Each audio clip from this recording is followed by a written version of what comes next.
गरुड़ पुराण के अनुसार मृत्यु के बाद आत्मा के 13 दिन का रहस्य की श्रृंखला में आज हम भाग 3 आत्मा के 13 दिन का प्रवास।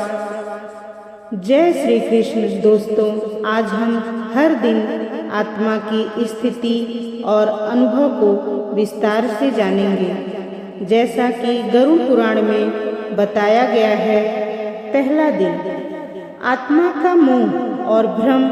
मृत्यु के तुरंत बाद आत्मा अपने शरीर और परिजनों के पास ही रहती है।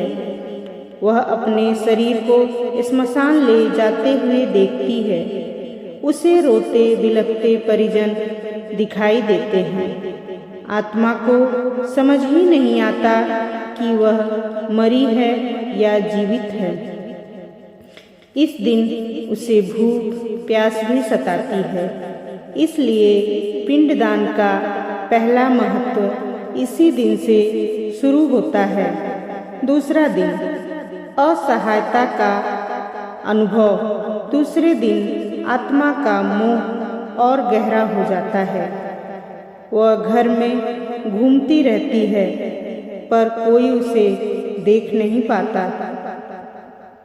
वह परिजनों को छूना चाहती है, परंतु असफल रहती है। उसे तीव्र असहायता का अनुभव होता है। इस दिन जलदान और तर्पण आत्मा को शांति देते हैं। तीसरा दिन भोजन की तलाश। तीसरे दिन आत्मा को बहुत भूख और प्यास लगती है। वह अपने प्रिय अन्न की तलाश करती है।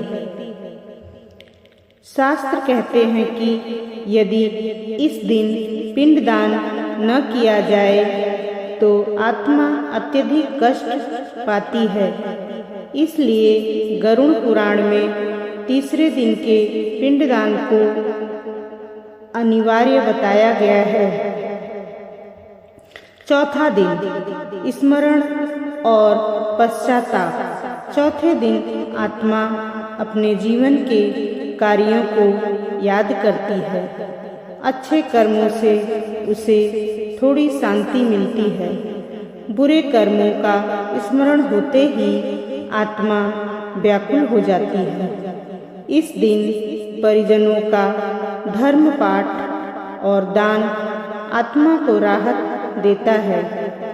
पांचवा दिन मोह की गहराई। पांचवें दिन आत्मा अपने घर और परिजनों से अलग होने को तैयार नहीं होती। वह बच्चों, माता पिता और पत्नी पति के पास घूमती रहती है।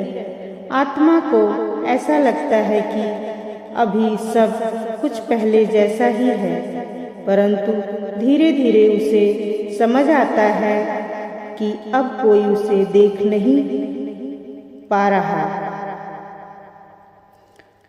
छठा दिन यमदूतों का संकेत। छठे दिन आत्मा को पहली बार यमलोक की पुकार सुनाई देती है।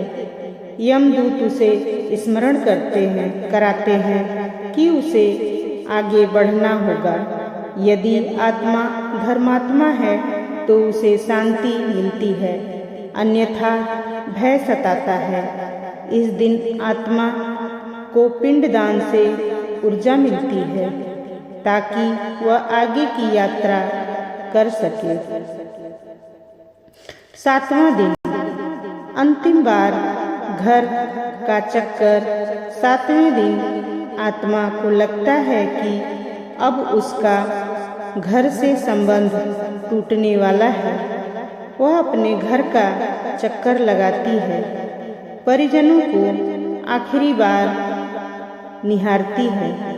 कुछ आत्माएं अपने प्रिय स्थानों, खेत, दुकान, मंदिर में भी जाती हैं। इस दिन आत्मा को बहुत वियोग का अनुभव होता है। आठवां दिन सूक्ष्म शरीर में स्थिरता। आठवें दिन आत्मा का सूक्ष्म शरीर पिंड रूप शरीर स्थिर हो जाता है।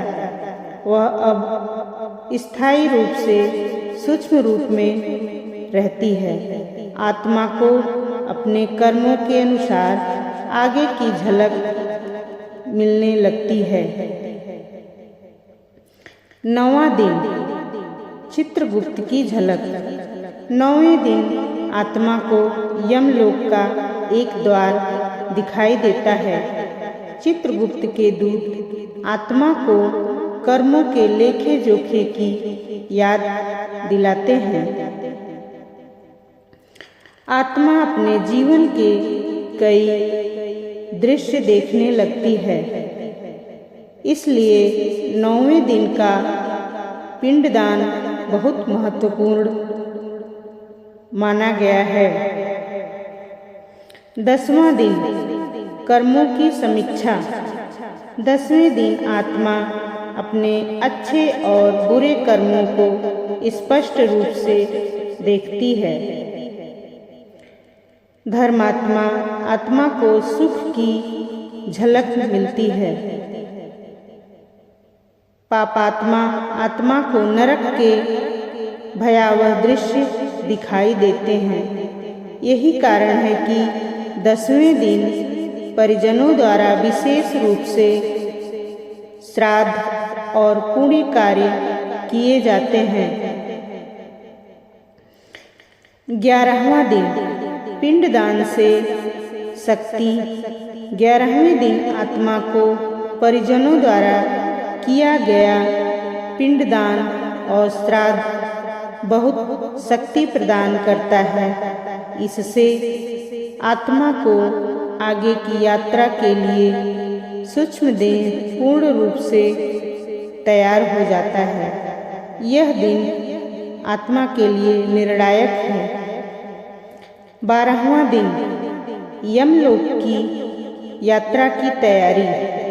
12वें दिन आत्मा को यमदूत साथ ले जाने के लिए तैयार हो जाते हैं। आत्मा को अपने प्रिय घर और परिजनों से विदा लेनी पड़ती है। इस दिन परिवारजनों का विलाप आत्मा को और अधिक दुख देता है। 13वां दिन अंतिम विदाई और गमन। 13वें दिन आत्मा अपने घर और परिजनों को अंतिम बार देखती है। परिजनों द्वारा किया गया 13वीं का श्राद्ध आत्मा को यमलोक की यात्रा के लिए ऊर्जा देता है। इसके बाद आत्मा यमदूतों के साथ यमलोक की ओर प्रस्थान करती है। इस प्रकार इन 13 दिनों में आत्मा की स्थिति अत्यंत संवेदनशील होती है। हर दिन का पिंडदान और श्राद्ध आत्मा को राहत और बल देता है। यही कारण है कि गरुड़ पुराण ने 13 दिनों की अवधि को इतना महत्वपूर्ण बताया है।